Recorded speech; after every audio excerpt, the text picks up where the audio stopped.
So you're looking for a poison that can kill any man? Perhaps a bottle of concentrated belladonna? No? How about venom from a black asp or powdered deathcap? Something stronger, you say? My good man, you know not what you ask for. You must truly despise this person. I do have one thing, but I dare not sell it to you. It's the most cruel and agonizing substance in my shop. I beg you, choose something else. I should have thrown it out years ago. Why, yes, I am a merchant of death, but this, no one should have to suffer like this. All right, I'll sell it to you. Just put away your sword and tell no one where you got it. The merchant hesitated, then slid a small vial across the counter. Here, one love potion. Chapter 5. You've been lost in thought all morning, Mia. Don't think I haven't noticed. Have you told him yet? Lalana asked teasingly as the two girls walked down the grand hallway toward the Everspring, the wooden heels of their shoes clacking against the granite tiles with each step. Whatever do you mean, Lalana? Mia stammered, stumbling slightly as the question caught her off guard and pulled her out of her deep contemplation. Lalana smiled mischievously as Mia's pale cheeks turned a bright shade of red. Over the past half-season, as autumn settled in, the two had grown quite close, almost like sisters. With Elizabeth spending long hours in training and buried in her studies, Lalana had begun to feel lonely in the halls of the academy. That was until her friendship with Mia and Mouse blossomed, filling the void. So, you are denying the accusations made against you, Lady Feywood? Lalana said, in her most formal tone, struggling to contain her laughter. Mia's face went pale, her eyes widening. Lalana, stop it. No, I haven't told him yet. I'm not even sure he feels that way about me. Lady Feywood, I have it on good authority that you've been harbouring a most scandalous affection for our dear Leaf, Lalana teased with mock seriousness. Mia froze in her tracks as though she'd hit a stone wall. Lalana, do you think he feels the same way about me? What if he's betrothed to another? She asked, her voice tinged with doubt. Lalana stopped and turned to face Mia, her mischievous smile softening into one of genuine compassion and reassurance. I don't know how he feels about you, but I know how you feel about him. She stepped closer to Mia, the noonday sunlight streaming through the stained glass windows of the hall. And as far as him being betrothed to another, there hasn't been any grand announcement of such a union. Thank you, Lalana, Mia said with a deep smile as she glanced back at her. Well, we'd best hurry on to the Everspring. Mouse will start thinking we've forgotten about him, and you know how melancholy he gets when left to his own thoughts for too long. The two girls sprinted down the hallway toward the large wooden doors that separated the interior of Montos from the enchanted garden at the heart of the academy. Lalana placed her hands beside Mia's as they pushed against the dark brown wood, smiling at one another. Together, they leaned their weight against the heavy wood, the doors creaking slightly before giving way. The scent of roses and lilies filled the air as the doors slowly opened onto the garden path. The warmth of the Everspring wrapped around them as they gazed at the majestic sight.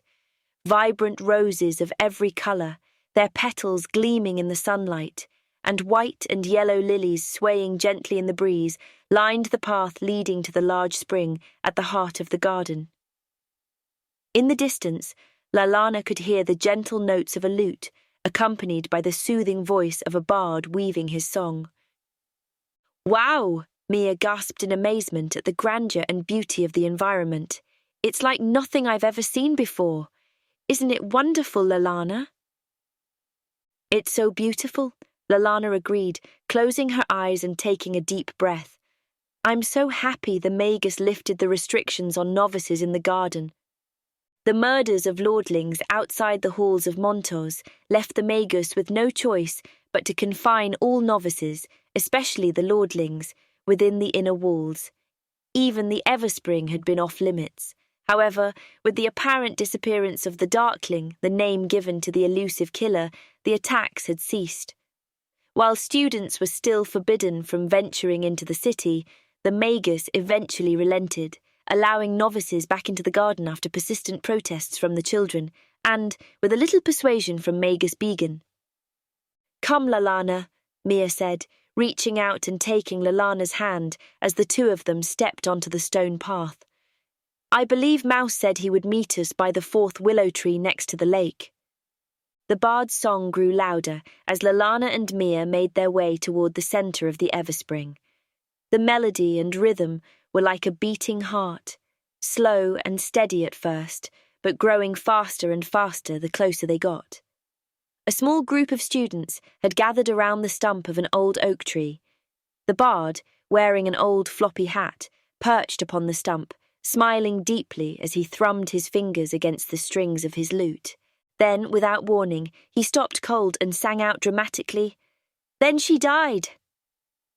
All the gathered onlookers erupted into applause as the bard stood to his feet, removed his hat, and gave an exaggerated bow. Thank you. You're all too kind, my young friends."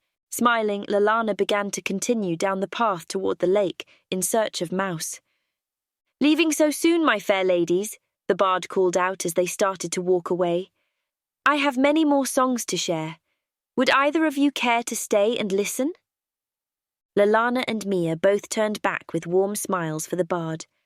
"While we did enjoy your merry singing, Sir Bard," Mia replied, "Lady Senkrad and I must take our leave. We have an engagement with a dear friend by the willow tree."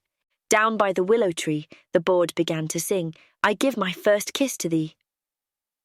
Lalana blushed deeply as his words teased the two of them. "Now you stop that, Sir Bard," Mia gasped in shock. "There will be no kissing by the willow?" Some of the gathered children began to snicker at Lalana's expense. "Ha ha," the bard laughed. "Please forgive me, my fair ladies, I couldn't resist." "Well, you had best learn to control yourself, Sir Bard," Mia scolded. I shall, the bard chuckled. "I take it you are Lady Feywood?" "That I am," Mia replied, surprised. "And just who might you be?" "Thomas!" Leaf shouted as he ran down the path, his voice ringing through the air. Lalana and Mia turned to face him, curiosity lighting their expressions. Lalana glanced at Mia, a sly smile spreading across her face as she noticed her friend blushing at the sight of him. Without hesitation, Leaf wrapped his arms around Thomas, pulling him into a tight embrace. "Where have you been?" Leaf asked, looking up at the much taller boy. "I haven't seen you all season." Good afternoon, Leaf," Mia said softly as he turned to face her. Lalana glanced back and forth between the two of them, her amusement growing as Leif's cheeks turned a bright shade of red. "Oh, good afternoon, Mia," he stammered, his voice cracking slightly. "So, you know this scoundrel?" Mia asked, her gaze shifting to one of annoyance as she looked up at Thomas. "Yes, I do," Leif replied, glancing between Mia and Thomas, a hint of confusion on his face. "He's the bard who came with my cousin to the Red Water." Mia crossed her arms and fixed a sharp gaze on Thomas. "As highly as Lord Lowind speaks of you, I would think you'd know better than to tease a pair of noble ladies." Lalana, unable to control herself, burst into laughter as both Thomas and Leif turned to Mia, their faces filled with identical expressions of confusion and dread. Her mischievous smile returned as she shifted her gaze between Leif and Mia. "It is rude to ignore a noble lady, Lord Lowind. I had thought better of the son of House Lowind," Lalana scolded, her tone playful but firm. The three of them turned toward her, and a sly smile crossed Thomas's face, letting Lalana know he was fully aware of her scheme. "My apologies, Lady Lalana," Leif stammered as he noticed her for the first time. "I meant no offence. I was simply overcome with joy at seeing Thomas again. I beg your forgiveness." "I do not see why I should forgive you for this transgression, Lord Lowind," Lalana replied, fixing her sharp gaze on him as she crossed her arms. Her plan was unfolding perfectly. She had baited him, and now all she had to do was spring the trap. "However, you are not beyond redemption. I believe atonement is in order.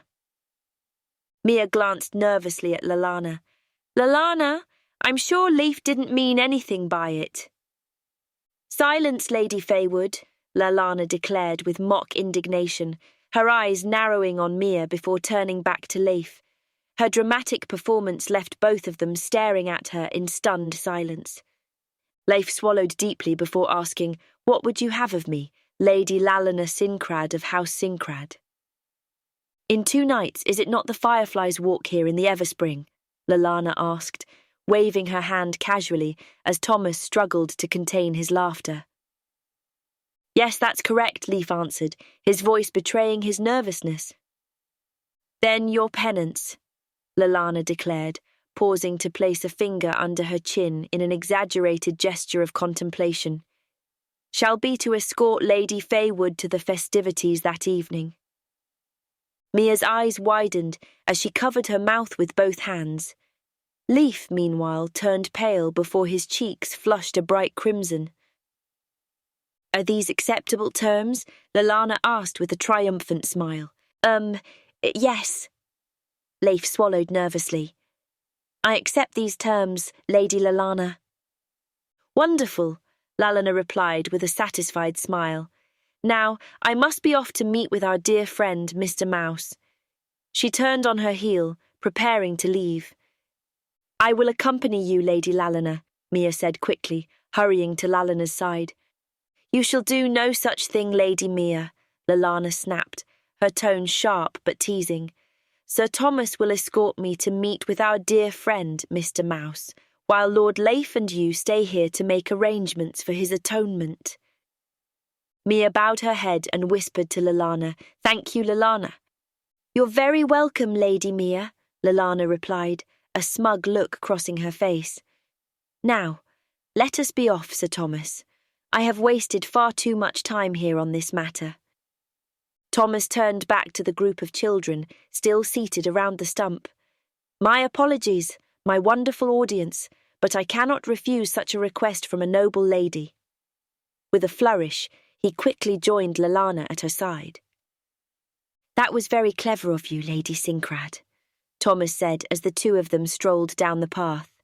I had best keep my guard up around you, or you might have me married off before I even realize it. Please call me Lalana, Sir Bard, at least when my sister isn't present, she said kindly, glancing back toward Mia and Leif. And I only nudge what is already there.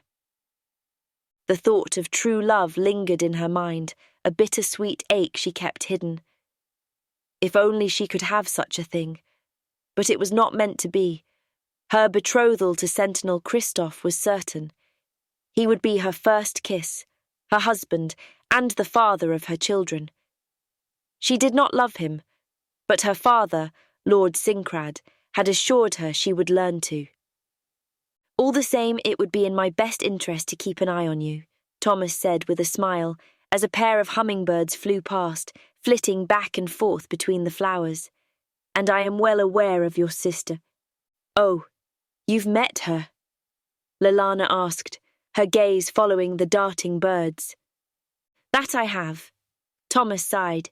Not to speak ill of her, but she has the temperament of a cave troll and the prickliness of a red thorn bush, both of which I would rather contend with than the infamous Elizabeth Sincred. That proves it. You've definitely met my sister, Lalana said with a giggle. But you shouldn't take it personally. Elizabeth keeps her emotions well guarded. Deep down, though, she's the kindest and most loving person I know. I'm very lucky to have her as my sister. A nervous expression crossed Thomas's face as he fixed his gaze on a spot between the rose bushes. I guess I'll have to take your word for it. A sense of dread, accompanied by the faintest touch of a shift, washed over Lalana as she slowly turned in the direction of Thomas's gaze. Is everything okay, Sir Bard? She asked, stepping a little closer to him. Suddenly, the golden eyes of a large grey cat blinked open, staring up at Thomas and her. Oh, it's just a cat, Lalana said, relaxing slightly at the sight of the creature. The cat turned and slipped further into the bushes, disappearing from view. Thomas glanced back down the path before turning to Lalana. Creepy little thing. Gave me quite a fright. I take it you don't like cats? Lalana asked, studying Thomas and noticing the faintest trace of anxiety on his face. Just grey ones, Thomas quipped with a grin as he began walking down the path. So, tell me about this dear friend I'm escorting you to meet. Is he a charming young noble who's won your affection, like Lady Fay would? Or perhaps a scoundrel? Much like myself. Sir Bard. Lalana playfully slapped Thomas's arm. Mr. Mouse is neither a noble nor a scoundrel like yourself. He's a kind and gentle friend, a simple boy with simple dreams. Dreams he keeps secret, even from himself, I think. The only affection he seeks is the sense of belonging among his friends. Oh, a truly rare individual, Thomas said as they left the flowered path and stepped onto the grass-covered field near the lake. You're lucky to have a friend like him. That I am. Well, here is where we part ways, Lalana said, turning to face him one last time. Thank you for accompanying me, my new friend. Thomas smiled sadly down at her, his eyes as deep and shifting as ocean waves. Lalana, it was a pleasure to accompany you. However, let me leave you with a word of advice and a warning. And that is, Sir Thomas? Lalana asked, her gaze drifting towards the lakeside until she spotted Mouse and Cat standing beneath the long branches of the fourth willow tree. Not all who seem friendly are truly your friends. It's a lesson worth learning, for the deadliest blow comes from betrayal, Thomas said warmly. Thank you again, I guess. Lalana's tone was a mix of confusion and understanding. Farewell, Sir Bard. Farewell, Lady Syncrat, Thomas said, turning and walking back toward the flowered path as Lalana continued on toward the willows. Mr. Mouse, Lalana called, waving as she approached the spot beneath the tree. I'm sorry for making you wait so long. Mouse looked up from where he had been staring. His tone was a bit shy as he replied, Oh, good afternoon, Lady Syncrad. Where is Lady Mia? I thought she was coming with you. Oh, she was, but she had an encounter with her dear Lord Leaf, Lalana said, reaching out to pat Cat's head. The animal panted happily, her tail thumping against the ground. She seems to really like you, Lady Syncrad, Mouse said in his all-too-common quiet voice. Mr. Mouse, please call me Lalana, she said, gently brushing a willow leaf from Mouse's dark hair. The simple act of her touch made him flinch slightly, pulling back. It makes me feel uncomfortable when my friends call me Lady. My apologies, Lalana, Mouse said, watching as her soft, small hand left his hair and returned to her side, causing him to blush. My mother raised me to be very respectful to others, especially those of noble heritage. Oh, your mother sounds like a woman of great manners and refinement, Lalana said, listening intently. This was the first time he had spoken of his life outside the halls of Montos. She must have been very strict in her upbringing of you. Not at all. In fact, she's the best mother I could have ever had, Mouse said excitedly. She's my best friend. Oh, what about your father? Surely he must be a wise scholar, much like yourself, Lalana said. A sad but angry look settled into Mouse's eyes as Cat began to growl, not at Lalana, but at Mouse. No, he's a drunk, and an apostate of the Sentinels, he muttered, the words heavy, as if they carried a weight he wasn't ready to share. An apostate, Lalana gasped. An apostate of the Sentinels was the most dishonourable title that could be given to an individual. It meant that Mouse's father had either broken his oath as a Sentinel or, worse yet, defied a commandment issued by a magus. While being labelled an apostate did not warrant execution like treason, it carried a fate that was arguably worse. Apostates and their families were stripped of all rights and protections under the Empire. Any crime committed against them would be lawfully ignored. Mouse and his mother could be dragged into the street, robbed, and even killed in broad daylight, and the most a constable might do was tell the assailant to clean up the mess. I understand. if you never wish to speak to me again," Mouse said, taking a step back. A look of disappointment crossed his face, tempered by an acceptance of the consequences for revealing such a scandalous truth. Suddenly, without warning, Lalana lunged at him. Purely on instinct, Mouse raised his hands to cover his face, bracing himself for a strike. But instead of the all-too-familiar pain of past beatings, a new sensation took its place, the warmth of being embraced. Lalana pulled him into a hug. "I am so sorry, Mouse," she said, a tear rolling down her cheek. It was the very first time she had called him simply Mouse and not Mr. Mouse. "Thank you for telling me." "Look what I found, Leo," Gareth said as he stepped beneath the branches of the willow tree, his presence in this beautiful place as unwelcome as horse droppings. "Looks like the little whirling has his hands on Our Lady's younger sister." "I think you're right, Gareth," Leo said, a cold smile spreading across his face as he stepped up beside him. "What do you think we should do with him?" Gareth asked, starting to draw his sword from his side. Cat rose to all fours, growling low in her throat. "Should we deal with him ourselves, or inform Lady Elizabeth?" "There's no need for either, Sir Gareth," came Elizabeth's cold voice. Lalana tensed, her nerves prickling as she quickly pulled away from Mouse. "Just what do you think you're doing, Lalana? Letting a whirling hold you in his arms?" "Lizzie, you have it all wrong," Lalana said, her voice trembling with panic. Her mind flashed to the young boy whose thumb she had once easily severed with her sword. If that was what she would do to someone for merely thinking about touching her, she knew she could, and would, do far worse to Mouse. Worse yet, she would face no consequences for it. Her act of compassion toward Mouse might as well have signed his death warrant. "It was I who embraced him," she blurted. Drawing her blade from its scabbard slowly, then in a blur, Elizabeth lifted the point to Mouse's chest, just above his heart, ignoring Lalana's words. "I'll kill you slowly, Whirling, for touching my sister." Lalana's heart raced in her chest as fear for Mouse gripped her. "Lizzie, please stop. It's not his fault." "I told you not to call me Lizzie, Lalana," Elizabeth snapped. "Low-born filth like him have no place in this world, and I will drag him to the pits of damnation before I let him touch you."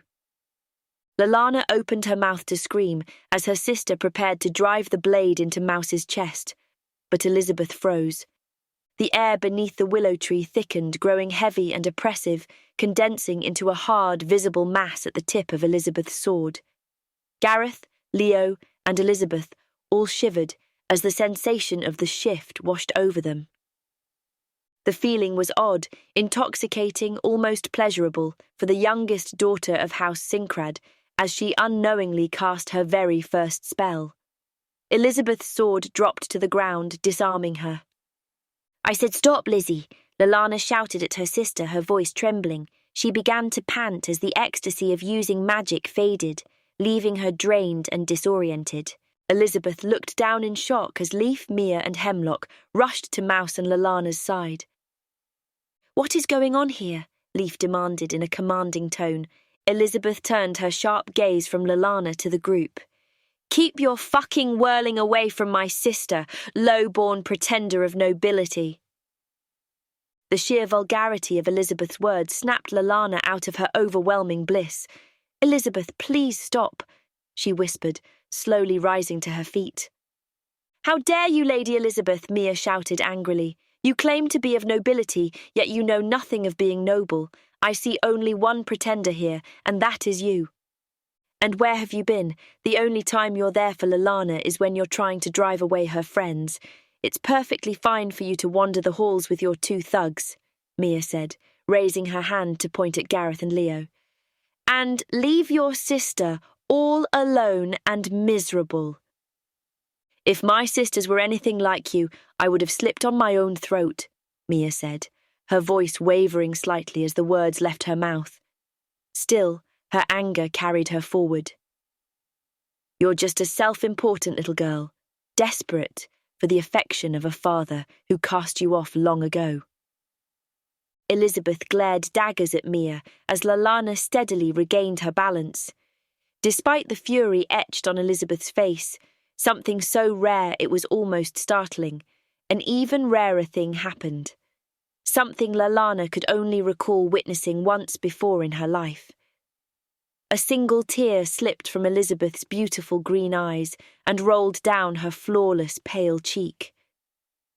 "Come, Lalana, let's go," Elizabeth said, reaching out to take her sister's hand. Lalana quickly pulled her hand back, placing it over her chest. "No, Elizabeth.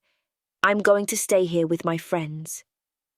Lalana's breath hitched at the sight of her sister's tear, but the resolve in her chest didn't falter.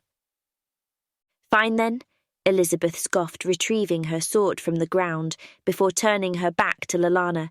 "Stay here with the refuse. See if I care what happens to you. This is going to be a hard lesson for you, little sister." She turned her gaze to Mouse, then down to Cat, "And as for you, Warling, you'll pay. Mark my words." Mouse's face paled, his hands gripping Cat's fur tightly as he avoided Elizabeth's gaze. Gareth smiled darkly at Mouse and the others as he and Leo followed Elizabeth out from beneath the branches. The world began to spin around Lalana, her swirling emotions mixing with the lingering after-effects of using magic. She couldn't help but feel sick, nearly collapsing to the ground, until she felt arms wrap around her, slowly lowering her to the earth. "She's going to be okay, Mouse?" Leaf asked as Mia took Lalana's hand. "What happened to her?" "Yeah, I think she used a magic for the first time," Mouse stammered, his face turning so red it looked like a fire chili. "Oh, Leaf stuttered, his expression shifting from concern to embarrassment. "That means she, Hemlock trailed off, turning to look out over the lake, clearly hiding his expression. Mia gasped, her mouth hanging open in a wide, shocked smile before bursting into giggles. Oh my." "Mia, is Mouse okay?" Lalana asked, still dazed and unsure what her friends were going on about, or why she felt so strange. "Elizabeth didn't hurt him, did she?" "No," Mia said, still laughing, "but let's get you back to your room and into some clean clothes." "Yeah, I could use a change of clothing," Lalana murmured, her voice tinged with dreamy euphoria. "Hey, Mia, what's so funny?"